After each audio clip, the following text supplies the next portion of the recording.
Last lecture पे हम लोगों ने मोल कॉन्सेप्ट पढ़ा था और उसमें हमने देखा था कि नंबर ऑफ मोल निकालने का ये फॉर्मूला होता है, number of mole is equal to given mass upon molar mass, volume upon molar volume, जो होता है 22.4 litre, number of particle upon 6.022 into 10 power 23।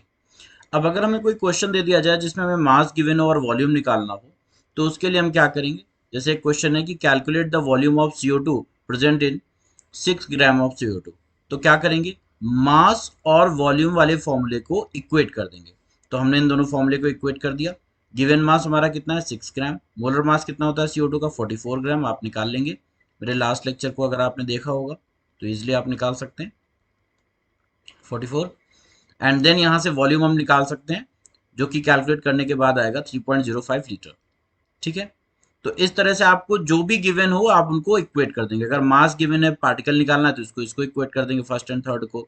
Volume given है, पार्टिकल निकालना है, तो इन दोनों को इक्वेट कर देंगे, ऐसे करके। तो ये बहुत ईजी है, आप इजिली इसको निकाल सकते हैं बच्चों। अब नंबर ऑफ मोल्स निकालने के बाद हम लोग चलते हैं कॉन्सेंट्रेशन में। तो किसी सॉल्यूशन का कॉन्सेंट्रेशन निकालने के लिए हमें एक टर्म पढ़ना पड़ता है जिसको बोलते हैं मोलैरिटी। मोलैरिटी कॉन्सेंट्रेशन के लिए देखो हमें क्या क्या पढ़ना होता है? मोलैरिटी, या फिर ये कहें कि मोलैलिटी।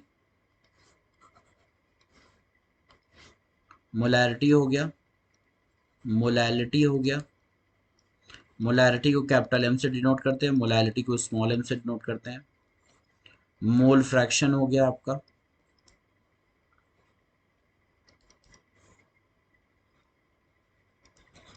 एंड उसके बाद आता है परसेंटेज, मास परसेंटेज आप कह सकते हैं, मास बाई मास परसेंटेज, या मास बाई वॉल्यूम, या वॉल्यूम बाई वॉल्यूम परसेंटेज। मतलब परसेंटेज के फॉर्म में आप किसी सॉल्यूशन के स्ट्रेंथ को डिफाइन कर रहे हैं। तो ये सारी चीज़ें हम लोग इसलिए पढ़ते हैं ताकि हम किसी सॉल्यूशन की स्ट्रेंथ को या उसके कॉन्सेंट्रेशन को बता सकें। ठीक है, तो बच्चों सबसे पहले हम लोग शुरू कर रहे हैं मोलैरिटी। मोलैरिटी क्या होता है? It is a number of moles present in 1 litre of solution. It is a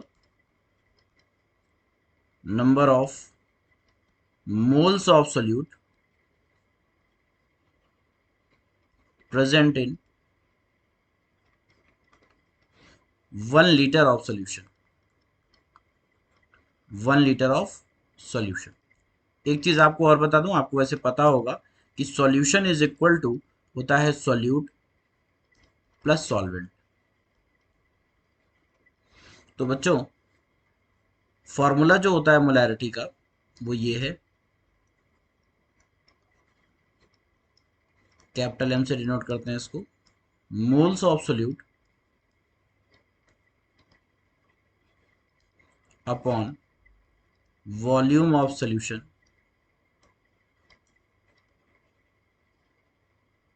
volume of solution litre में बच्चों, हम ml में भी रिप्रेजेंट कर सकते हैं इसके वॉल्यूम को, अगर मोस्टली ml में ही दिया होता है। Moles of solute upon volume of solution in ml, फिर हमें करना पड़ेगा इन 2000। एक और भी चीज़ है, अगर हम मोल्स ऑफ सॉल्यूट को थोड़ा सा ओपन करके लिख दें तो हमें क्वेश्चंस और इजी हो जाएंगे सॉल्व करने के लिए। जैसे कि mass of solute, mass of solute upon molar mass, solute का ही मोलर मास लिखना है आपको, into volume of solution ml में इनटू 1000। ठीक है बच्चों, तो ये थर्ड फॉर्मूला सबसे ज्यादा यूज होता है। मोलैरिटी की यूनिट क्या होती है? It is a moles per litre. Molarity की यूनिट क्या होती है? Moles per litre. बच्चों अगर आपसे कहीं पूछता है, कहता है कि calculate the concentration of a solution in moles per litre, इसका मतलब वो आपसे क्या पूछ रहा है? वो आपसे मोलैरिटी पूछ रहा है। तो आप क्या करेंगे? ये फॉर्मूले लिखेंगे तीनों, इनको पहले याद करेंगे अच्छे से, 2-3 बार लिख करके प्रैक्टिस करेंगे, अच्छे से इनको याद करेंगे, उसके बाद आप आगे देखेंगे, उसके बाद इसके क्वेश्चंस वगैरह सॉल्व करेंगे। तो सेकंड है हमारे पास मोलैलिटी। मोलैलिटी को रिप्रेजेंट करते हैं स्मॉल एम से। बच्चों ये क्या होता है? It is a number of moles of solute present in 1 kg of solvent. तो इसका फॉर्मूला मैं डायरेक्टली लिख देता हूं, molality is equal to moles of solute upon mass of solvent KG में। यूनिट क्या हो गई बच्चों इसकी, मोलैलिटी की यूनिट क्या हो गई, मोलैलिटी की यूनिट हो गई मोल पर केजी। ठीक है। दूसरा फॉर्मूला अगर हम इसको ग्राम में रिप्रेजेंट करें बच्चों तो क्या हो जाएगा, moles of solute upon mass of solvent किसमें, ग्राम में, into 1000।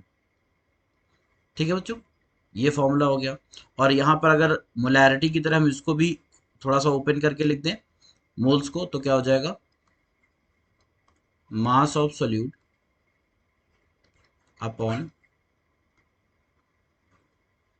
Molar mass into mass of solvent gram में इनटू 1000। तो बच्चों ये फॉर्मूले हैं, इनको आपको याद करना है मोलैलिटी निकालने के लिए। उसके बाद इसमें एक चीज है कि मास ऑफ सॉल्वेंट कैसे निकालें, तो ध्यान से सुनिए बच्चों। Mass of solvent is equal to होता है मास ऑफ सॉल्यूशन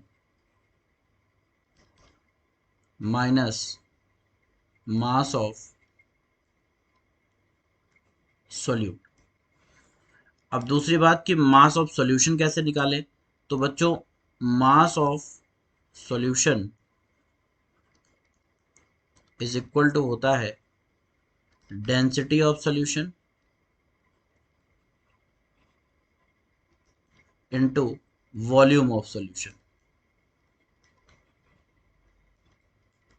यहां से कुछ भी निकाल रहा हूं, जैसे कि आपको ये फॉर्मूला जो होता है ना, density is equal to mass upon volume, ये वही फॉर्मूला है।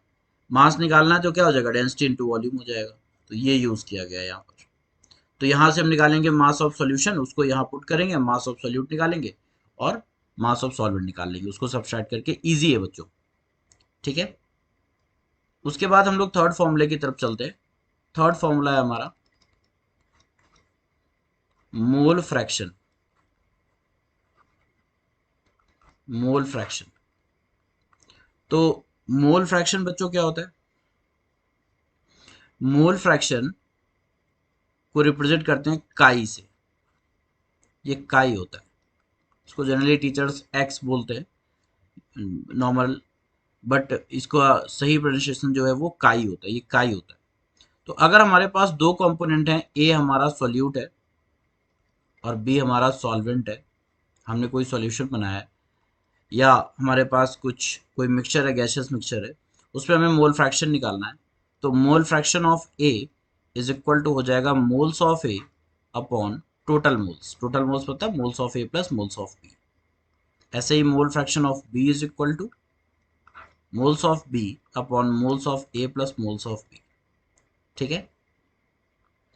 और जनरली क्या होता है बच्चों, moles of A plus moles of B equal to 1 होता है। ठीक है। तो ये दो फॉर्मूले हैं जो आपके बहुत काम आएंगे आगे। अगर हमें मास परसेंटेज निकालना हो, मास परसेंटेज किसी सॉल्यूशन का, तो उसका फॉर्मूला होता है मास ऑफ किसी का भी, mass of solute upon mass of solution into 100। तो इससे निकल आएगा सॉल्यूट का मास परसेंटेज। तो बच्चों सबसे पहले तो आप ये तीनों फॉर्मूले अच्छे से याद कर लीजिए, उसके बाद हम लोग चलेंगे न्यूमेरिकल्स।